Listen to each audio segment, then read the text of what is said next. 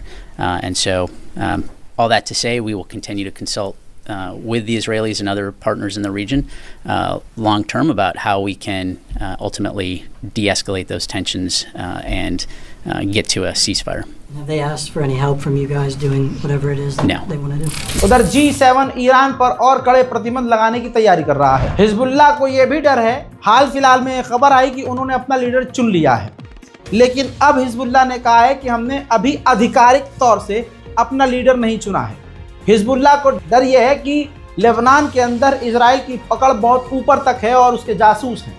हम अगर किसी और को लीडर बनाते हैं तो इजराइल सीधा उसे भी कत्ल कर सकता है। उधर लेबनान की सरजमीन पर 1928 लोगों को अब तक इजराइल शहीद कर चुका है। मेरे दोस्तों, तस्वीर देखिए, हूतियों का एक समुद्री ड्रोन बर्तानिया की शिप से जाकर टकराया। मेरे दोस्तों, रशिया एक बार फिर से इजराइल पर भड़का है। इजराइल ने यूएन के चीफ एंटोनियो गुटेरेस पर पाबंदी लगाई, जिससे रशिया बुरी तरह से भड़क गया और रशिया ने यूएन के अंदर ही इजराइल को जलील करते हुए कहा कि यूएन के मुंह पर इजराइल ने तमाचा जड़ाया और यूएन चुपचाप देख रहा है। मेरे दोस्तों, इजराइल ने एक बार फिर से लेबनान के राजधानी बैरूत पर खतरनाक हवाई हमले किए हैं। मेरे दोस्तों, इस रिपोर्ट को शेयर कीजिए, मेरे चैनल रज़ाग्राफी अनस्क्रिप्टेड को सब्सक्राइब कीजिए ताकि आपको दुनिया की तमाम बड़ी खबरें, खासकर मिडिल ईस्ट की खबरें मिलती रहे। मैं हूं रज़ा और आप देख रहे थे रज़ाग्राफी। जय हिंद।